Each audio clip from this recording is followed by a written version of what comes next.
Hey everyone, and welcome to Coffee with Caroline. This is the video portion of my blog, the Naptime Philosopher, and today we're going to be cutting out the crazy and taking a balanced look at the scary topic of vaccines. And you know what? Vaccines really shouldn't be a scary topic, but people on both sides of the discussion can get a little intense. So today, we're not going to do that. We're just going to be sitting on my couch. I'm going to be drinking a cup of coffee. You should grab yourself a cup of coffee, and we're just going to have a nice little chat about vaccines and not be intense. So today we're going to look at 4 things I want you to keep in mind when it comes to vaccines. There will be 2 for the anti-vaxxers and 2 for the vaxxers. These ideas aren't ones that necessarily build on top of each other. They're just arguments or attitudes that I've come in contact with during my own research of vaccines that I don't feel like are super logical. So maybe you'll be watching this today and you'll think to yourself, oh hey, that is an idea that I've been using to support my own conclusion to vaccinate or not vaccinate my children, and it doesn't actually make any sense. And maybe you'll reconsider your stance. And you know what? You may still come to the same conclusion, and that's okay. These are just some things that I want you to keep in mind. So please remember that I am not coming at this with an agenda at all. I am still totally figuring this stuff out for myself, and that actually brings me to my disclaimers. So before we jump into the exciting topic of vaccines, I have about a billion disclaimers. And actually it's only 4, but bear with me. My first disclaimer is that I don't have all the answers. A lot of my posts that I post on the Naptime Philosopher, I try to be conclusive. I try to look at all the logical arguments and then come to a conclusion. And this one, I don't really have a conclusion on. Vaccines aren't really interesting to me. They're not like a hobby of mine, but I'm a mom, and by nature of that and by nature of taking care of little people, I've become familiar with vaccines by force. But just remember that I am still figuring all this stuff out for my own family and for myself. My second disclaimer is that I am not a doctor. Surprise! You need to find your own source that you trust. You need to do your own research and keep what we talk about today in mind, but you need to come to your own conclusion. And I'm actually recommending a resource today. It's a book called The Vaccine Friendly Plan by Dr. Paul Thomas and Dr. Jennifer Margulis, and I do apologize if I'm not pronouncing that right. But I have just found this book to be super helpful in providing a great balanced look at vaccines.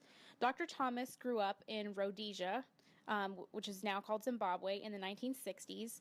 His parents were missionaries there, and his mom was a nurse, so she treated a ton of patients in his village, and that's what he grew up around. And he got to see firsthand how diseases can devastate communities. So he's grown up now, and he is a doctor back in the United States.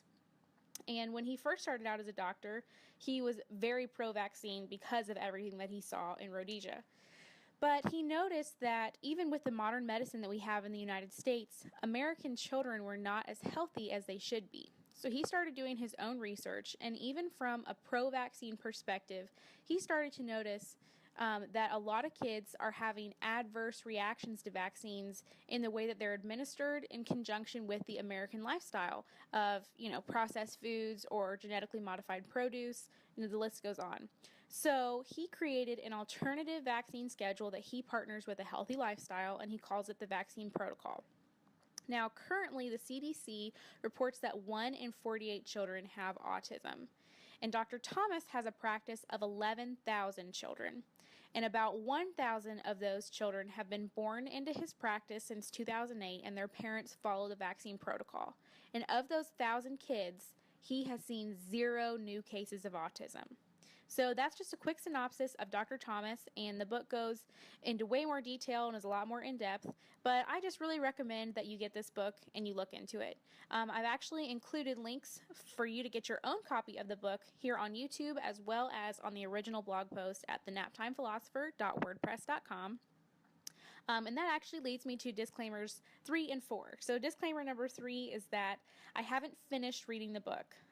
It's monstrous and it has a lot of information, but whether or not I've read the book, that doesn't change Dr. Thomas's credentials or his experience or his approach that he brings to vaccines. But since I'm recommending it, I just wanted to let you know that I haven't read it from cover to cover. And my last disclaimer is that the links that I've provided for you are actually from Amazon Associates, which basically means that if you use those links to purchase the book from Amazon or purchase other products from Amazon, then I will get a percentage of your sale.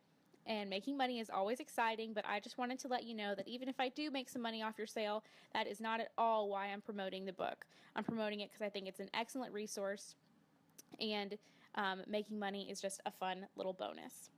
So, now that we have all those disclaimers out of the way, let's go ahead and move on to the 4 things I want you to keep in mind when it comes to vaccines. And the first 2 are going to be for the anti-vaxxers. So, if you don't believe in vaccinating your children, here are 2 things I want you to keep in mind. Number 1, your body in its natural, chemical-free, toxin-free state is not perfect and it's not invincible. I am all for a healthy lifestyle, but we have to remember that that's not always enough to protect our children from catching or spreading or living with lifelong ramifications or even succumbing to serious illnesses. We can look at people throughout history and even people today who don't live in as developed countries as we have in the United States, and they may live a more natural lifestyle simply due to lack of technology, but they're the ones throughout history and today whose communities are wiped out by epidemics. So even if you don't agree with the current vaccine schedule or you don't think that all of them are necessary, just remember that we've basically eradicated serious diseases through vaccines, so don't write off the concept of vaccines as a whole. The second thing that I want you to keep in mind is that herd immunity is a thing and it is important. I feel like this is a concept that a lot of anti-vaxxers don't necessarily take into account when they decide to push for no vaccines, and you may be wondering yourself, what in the world is herd immunity? Well, the American Academy of Pediatrics says that herd immunity, also called community immunity, which is way more fun to say, occurs when a sufficient portion of a population is immune to a specific disease, thereby protecting individuals who have not developed immunity.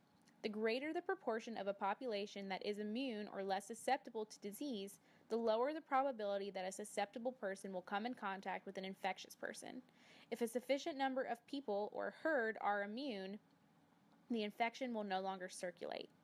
This concept also allows for the protection of people who can't get vaccines, whether it's babies who are too young to get vaccinated, or people who already have compromised immune systems and can't get vaccines, or the elderly whose bodies won't provide a sufficient immune response to get vaccines.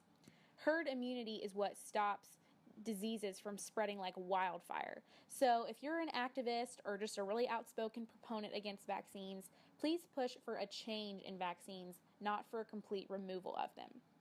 So the next 2 points we're going to look at are for the vaxxers. So if you believe wholeheartedly in sticking to that CDC schedule and want to get your child every vaccination under the sun, here are 2 things I'd like for you to keep in mind. Number 1 is that the CDC isn't always right. The CDC and the medical community in general are full of some very, very smart people, and I am not denying that. But they don't know everything. There's a reason that medical researching is still a thing and that researchers still have jobs, and it's because they're still figuring some stuff out. Take lead, for example. The CDC used to believe that we could have safe levels of lead in our blood. But now they say that there's no such thing as a safe level of lead in our blood, and they say, according to their website, that even low levels of lead in blood have been shown to affect IQ, ability to pay attention, and academic achievement. But let's take a look at another example. Let's look at the different positions that doctors used to suggest for babies to sleep safely. There are 5 siblings in my family, and we were born over an 11-year time period. And over that span of time, my mom was told to put her babies to sleep 3 different ways. So my 2 older siblings slept on their stomachs. I had to be swaddled and propped up on my side with a little wedge behind me, and my 2 younger siblings slept on their backs. In both circumstances, both with lead and with sleeping, the CDC and the medical community would tell you that they're certain that what they're promoting is safe, until they come up with evidence to contradict themselves. The point is that hindsight is 20/20. So have a little foresight and realize that just because the CDC says something doesn't mean that it's infallible. Now hear me when I say that I am not hating on the medical community. Like I said, it's full of some very smart people, and I'm so thankful for all the work they do, for everything they've discovered, and for the countless lives they've saved. But it's up to us to realize that they do have limitations. So if you come across evidence that contradicts the norm or contradicts what's being promoted, give it a fair glance and don't just dismiss it. The last thing that I'd like for you to keep in mind is that multi-billions of dollars, even if it is just a small percentage of the pharmaceutical industry, still has a lot of influence. The vaccine industry is about a $24 billion annual industry, and a lot of anti-vaxxers want to use that as sole evidence for corruption in the vaccine industry, basically saying that pharmaceutical executives are just sitting around in their offices thinking to themselves, hey, vaccines make a lot of money, so we should just make more of them, even if they hurt people, and we'll just rake in the cash. And vaxxers respond to that basically by saying, this is ridiculous. The vaccine industry is just a small percentage of the pharmaceutical industry as a whole, and you're basically accusing these people of sacrificing every ounce of ethics that they have to intentionally hurt people.